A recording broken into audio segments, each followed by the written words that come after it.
Hey guys, how's it going? Sunny here.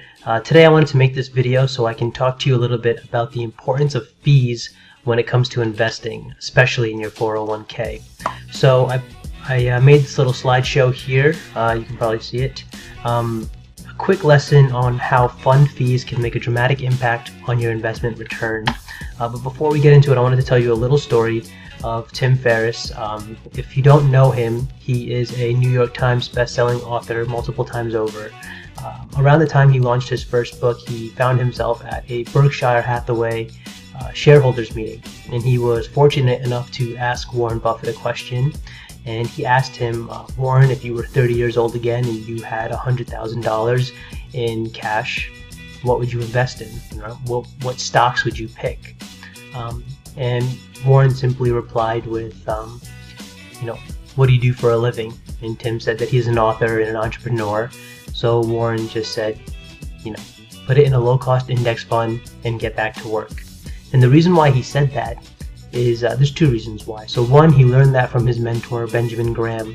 But two, he realizes that the average investor cannot outperform the market. People that spend 40 hours a week, 60 hours a week studying the market sometimes can't outperform the market. Most of the times can't outperform the market. So knowing those two things, Warren Buffett goes on the record saying most average investors should be investing in low-cost index funds only. So you might be asking yourself, what's an index fund? And you've probably already heard what a mutual fund is. So a mutual fund, as you probably already know, is an actively managed fund. It's a basket of stocks that are picked by a team of researchers, analysts, and usually a fund manager. It's actively managed professionally, and they charge you a little bit more for that. They charge you a little bit more money for that service, I guess. An index fund is more passive, right? It's basically the entire index. So you might see an index fund that's replicating the S&P 500 or the Dow Jones or whatever index it might be. The main difference between these two, the two main differences between the two are the mutual funds are actively managed by some monkey throwing darts at a stock chart, and the index funds always have a lower cost associated with them.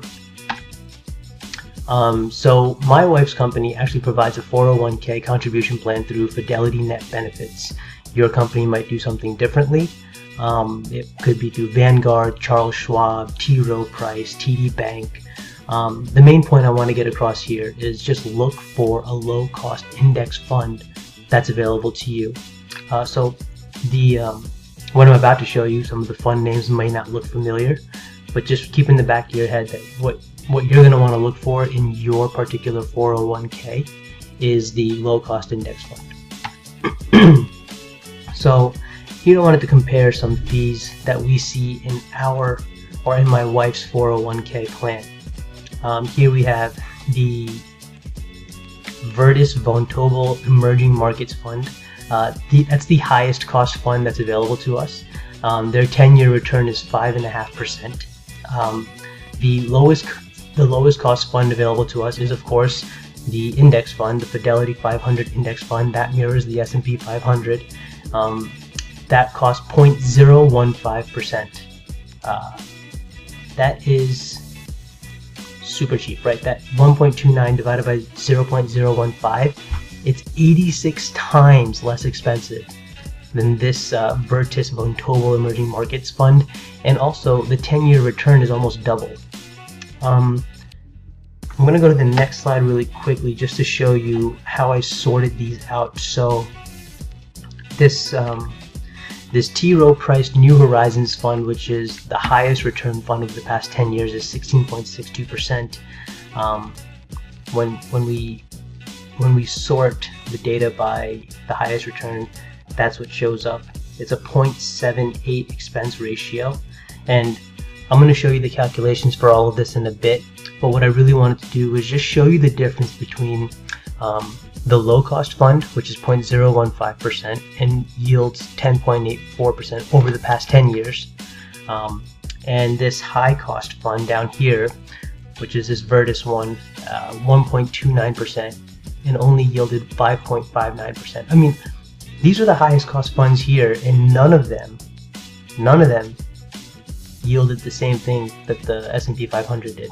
So these people, right, that are managing these funds are getting fat without providing the return, right? These second two, the third and fourth most expensive are providing a good return, comparable, but at the same time, it's not enough, right? Because their expenses are way higher, and that eats into your returns over the long term. You'll see these numbers are super small, right? 1.29% seems like it won't make a difference. We're going to get into that in a second, right? So here we are. I ran the numbers using a calculator over at dinkytown.net. I think this guy's got the best calculators on the web. Definitely check it out. So what I did was similar to what our situation was, right? Last year we maxed out our my wife's 401k. I keep saying our, but my wife's 401k, and we're both 30 years old, so we're probably going to retire in 30 years. And the additional contributions is $712 every 2 weeks, right? $712 times 26 is $18,500 per year. I'm comparing 3 different funds. So this is the low cost index fund, the one that mirrors the S&P 500. This 1.29% one was the Virtus fund, and this 0.78% cost fund is the T. Rowe Price fund that had the highest return. Unfortunately, I couldn't use this calculator to adjust the return. So what I did was I just made an 8% return across the board. So we're gonna see in the next slide, we're gonna see what type of difference these expense ratios provide over 30 years.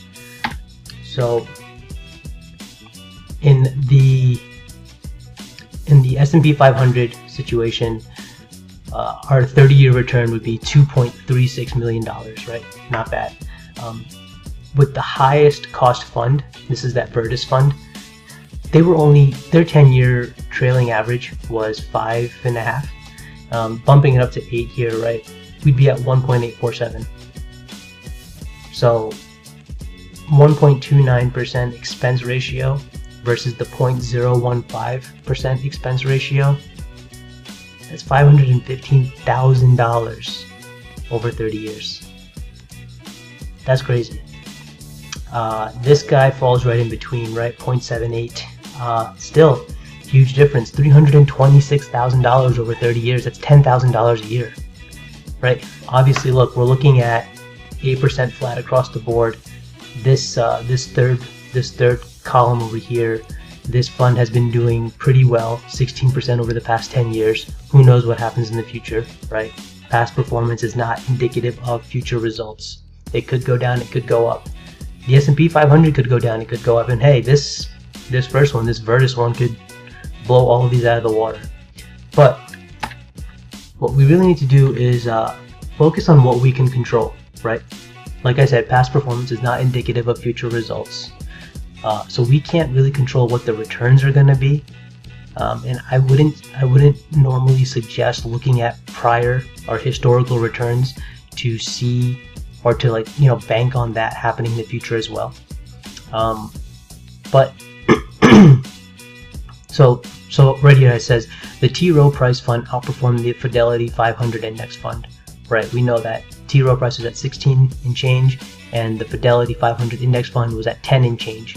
But it costs 52 times more to manage than the Fidelity 500 index fund. I mean, if they have equal returns, why pay that much more for the same return? Right? These guys in some office somewhere are getting fat off of our hard-earned money. So, right, if for some reason it does not perform, are you okay paying that higher cost when you know there was a less expensive, better diversified option available? Look, the S&P 500 is the 500 largest companies in the United States. It doesn't get better than that, right? So here's another quote from Warren Buffett: "The best time to buy is when you have money, and the best time to sell is never." Right? So that goes into one final thing I want to talk about on low-cost index funds. That goes well into this slide, which is the market does well over a long period of time. Okay, so you can read this whole thing if you want to, but I really want to just highlight this last part here where it says the worst 1 year time frame the market return was negative 43%, and the best 1 year time frame was 61%, which happened in 1983. And this negative 43% happened in 2009, not that long ago. We all remember that. And if you were a long-term investor, the worst 20 years delivered was 6.4%. That's the worst, positive 6.4%. That's great. And that ended in 1979. So that doesn't even include this 2009 number where we had negative 43%. Not bad, right? The best 20 years delivered an average return of 18% per year, which occurred over the 20 years ending March 2000. So that does include this 61% return year of 83, right? So 1980 to 2000, we were seeing 18% per year. Not bad. I do want to go back really quickly to make one final point about the fees, the importance of paying attention to fees, because it's not only important when you're building up your nest egg, it's also important once you retire. Right, so I pulled these images from Tony Robbins' website, which actually Tony Robbins, surprisingly, was the person who kind of opened my eyes to this whole thing about fees being super important. It was through his book called Money Master the Game. This book here that I highlighted is called Unshakable. It's just a shortened version of Money Master the Game. I highly recommend you pick it up. Anyway, you can see here that with the lower fees, the people just don't get as far, right? Once they retire, their money runs out much faster. Why? Because the fees are eating up their principal. That's it. It's so simple, right? You can see 3, 2, 1, 400, 500, 700. I mean, and again, 8% across. So just trying to drive that point home that how much you pay in fees makes a significant difference over your lifetime, period. That's all I had to say about the fees. If you like this video, please give me a thumbs up, subscribe so you don't miss the next one, and comment down below if you have any questions or if you don't agree. I'd love to start a discussion. The link to the slideshow is in the notes down below. And finally, if you know someone who can stand to benefit from this information, pass it along. All right, thanks guys. Bye.